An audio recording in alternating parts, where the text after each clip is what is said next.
sign says no going back. I know. Oh, yeah, good job. We should have had another verse, but we don't.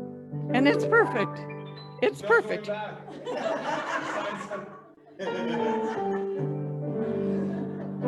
Okay, just join me, here with me.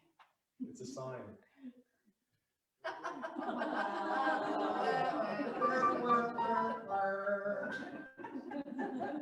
I'll stop copying.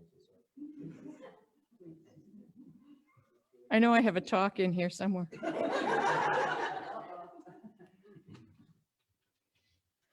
There it is. Phew. It's a day. So anybody here ever feel like Dorothy saying to Toto, "We're not in Kansas anymore"? Ever felt like that lately? Mm-hmm. Things are very, very different these days. And it's not just COVID. It's technology that is moving so fast. It's politics that are radicalized and polarized. It's climate change. It's conspiracy theories. It's conspiracy theory debunking. It's science versus pseudoscience versus science fiction. And we don't know who or what to believe. Are you with me? Yes. But it's also awareness at this time. A lot of people are waking up. That's the benefit of pointing out what's going wrong. It allows us to wake up. And we're trying to wake other people up. Good luck. There are millions of people, though, involved in peace movements. There are millions of people involved in social justice movements, demanding an end to racism and war and hunger. And there are many who can say, we can be better than this. We must be better than this. And there are some people who are refusing to wake up. They're just staying right there in Kansas and pretending it hasn't all been blown away by a tornado. On the surface of things for Dorothy, in the end of the story, she clicks her heels and she goes happily back to happily ever after Kansas. We can't do that. For us, there is no going back. Because once we're awakened, we can never go back to sleep. You can nap a little from time to time, but you can never really go back to sleep because we can never unknow what we know. And we're knowing more and more. We know about the super rich maintaining their super richness at the cost of millions of lives lost to starvation and war. We know about racial injustice and cultural genocide. We know about the hate that is being justified in the name of religion.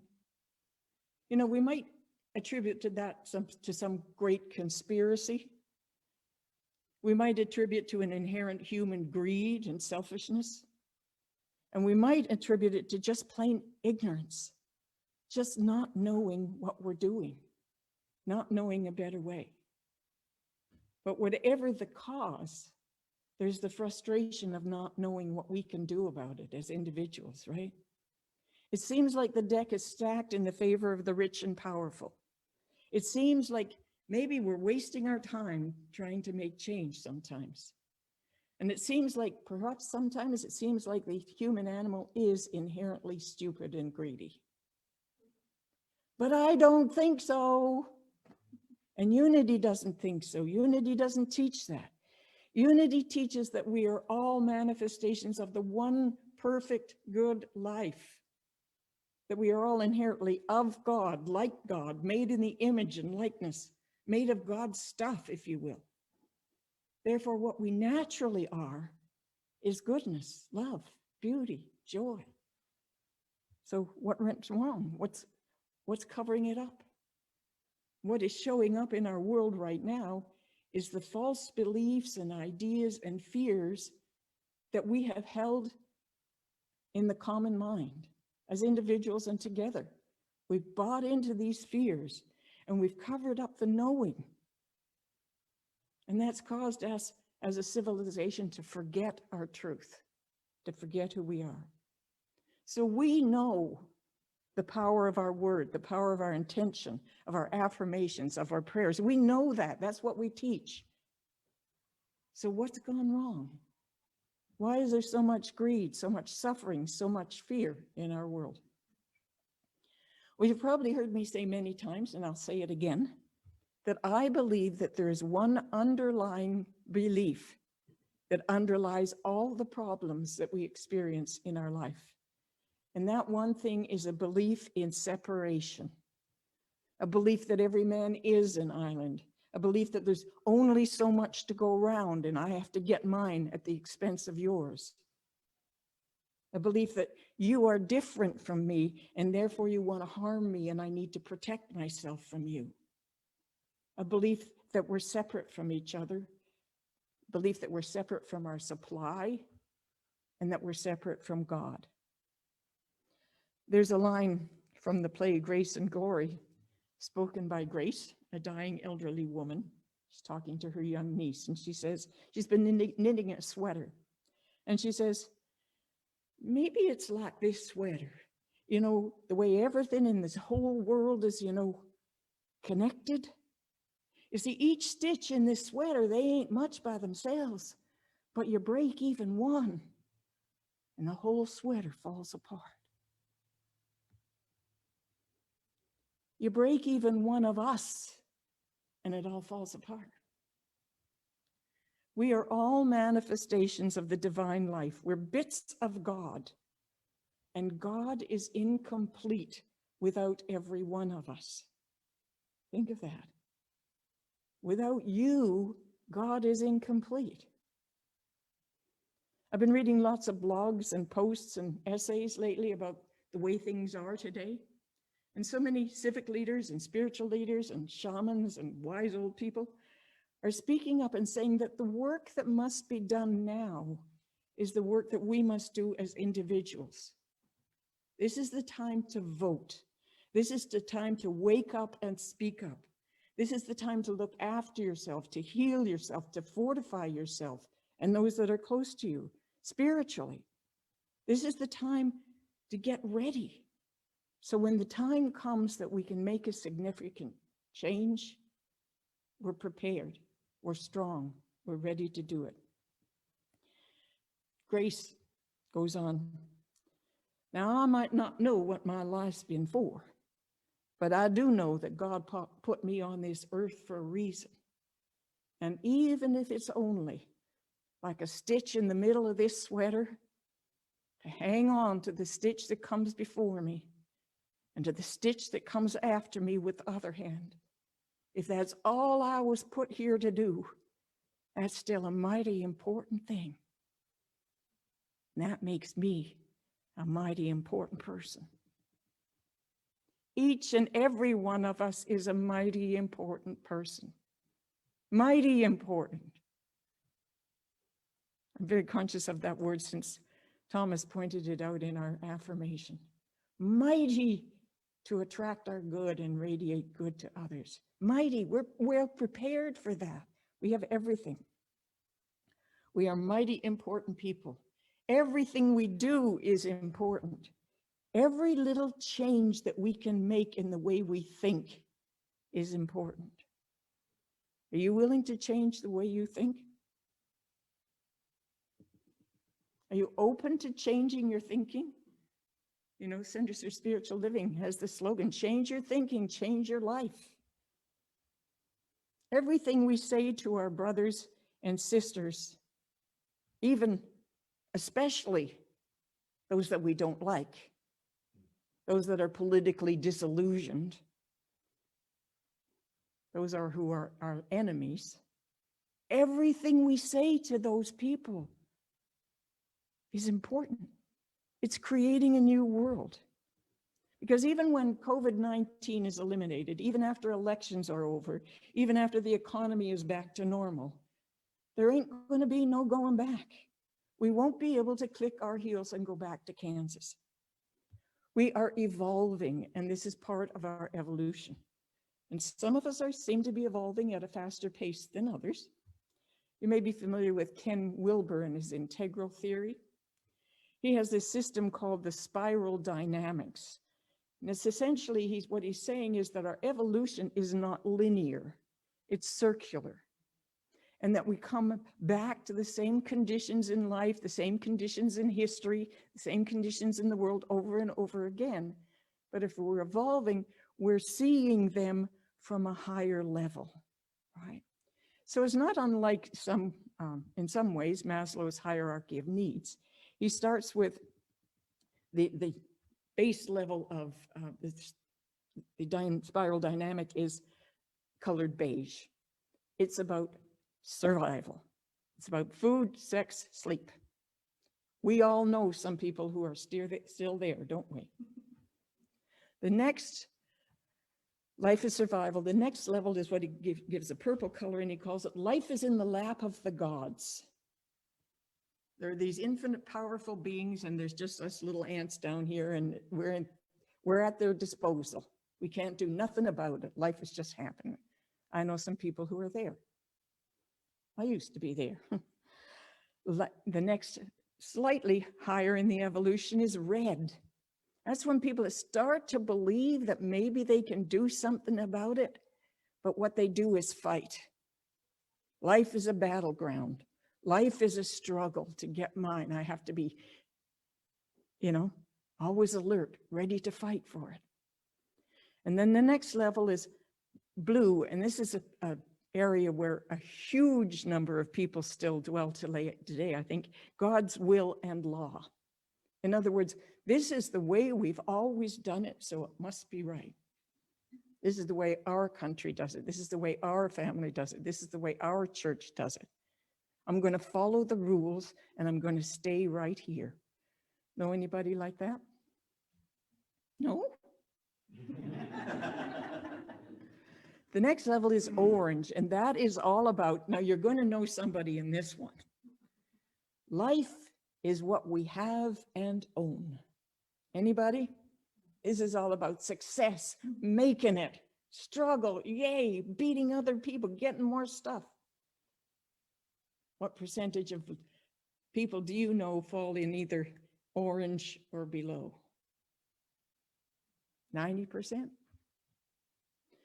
The next level is where I think most of us are. It's green. How appropriately it's called green. And that's about life is community and life is precious. Would you say you're kind of hovering out there? Life is community and life is precious. And good for us. Now, we are leaders in this evolution. We're at the cutting edge. But there's more to go. There's also yellow. Life is learning and continual change. Doing some of that too, are you? And that's the way it's supposed to be. Life is supposed to be continually changing because it's getting better. And then at the top is turquoise. Life is an evolving and interactive whole. So do you find yourself jumping into something like that once in a while, just for a little moment, maybe in meditation? You see that? We're evolving an interactive whole. Just a little diversion I thought you might find interesting. So when Dorothy went back to Kansas, she was not the same. She was able to transform Kansas. She was able to refashion her own life experiences because she had learned lessons from her challenges and misadventures. She'd made new friends. She'd gained new knowledge. And that's what we need to do in these times. New friends, new knowledge.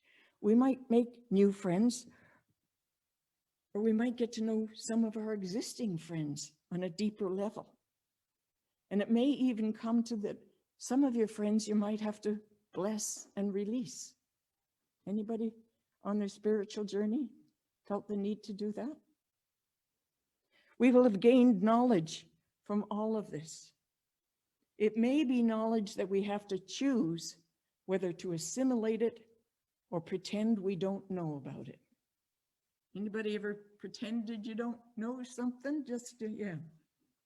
We may have to choose whether to be comfortable or to make a difference. That's the hard reality of where we're going in the next few months. Are we going to be comfortable? Or are we going to make a difference? So Dorothy's consciousness was changed by her experience in Oz. And so when she returned to Kansas, She took a new consciousness with her. And lo and behold, everybody else had changed too. Ever have that happen? Mhm. She saw in her old boring Kansas neighbors the characters that she had met and loved in Oz. The Cowardly Lion, the Tin Man, the Scarecrow, with their hearts and their brains and their courage, showed up in all the people she had dismissed previously. A new consciousness. So we have to take a new consciousness into our relationships and circumstances. We can't go back. You know, it's been said that you're either expanding or contracting. We must expand. We can't stay static. We must expand. We must grow in awareness. We're in Oz. We're not in Kansas. So in Oz, Dorothy met species that were different, radically different in the way that they looked and in the way they acted, in their dress, in their culture. We need to meet those people. We need to do that. We need to burst out of our cocoons of comfort. We need to not only be open to, but actively seek out and establish relationships with those whose religion is different from ours, with those whose culture is different from ours, with those whose skin color is different from ours, with those whose gender identity is different from ours, with those whose politics are different from ours. Isn't it easy just to stay with our own kind? But we must actively seek out those greater connections. And we must realize that we are all stitches in the sweater of life. And if one of us is broken, we all are. I don't know what I believe about reincarnation or an afterlife, but I do believe that we are evolving on some level, even if it's just consciousness, as a whole, as human race, as cultures, and as individuals. And those of us who pride ourselves on being more evolved need to reach out our hands and connect with those who are just beginning their evolution, the people we most don't want to be with. Because I do believe that none of us will take the final step, whatever that is, until we all do. The metaphor would be is we all join hands and take that final step into heaven together. And then we become God manifest and complete and whole. Will you join me in a few moments of meditation?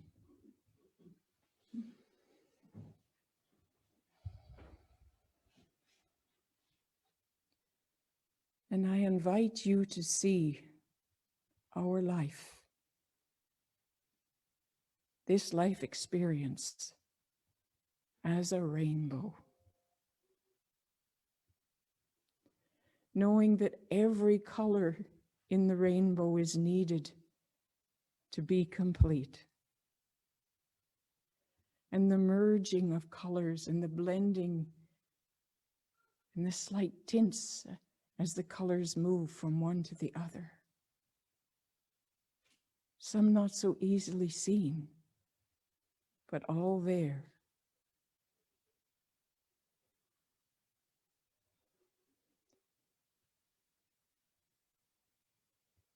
Knowing that there is a spectrum of life just as colorful as that rainbow. And each drop of water that constitutes that rainbow is shone upon by the same sun. And each drop of water, no matter its color, no matter its placement at the top of the arch or at the very bottom, right down there near the pot of gold, each drop of water that constitutes that rainbow is equally valid, equally sacred,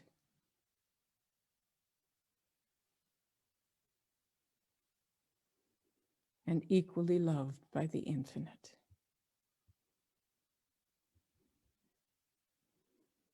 You are a precious component of the rainbow of life. Love yourself. Encourage yourself. And push yourself. to be the best drop of water you can be. And let your every act and every word make that rainbow grow brighter. And so it is. Let's sing a song.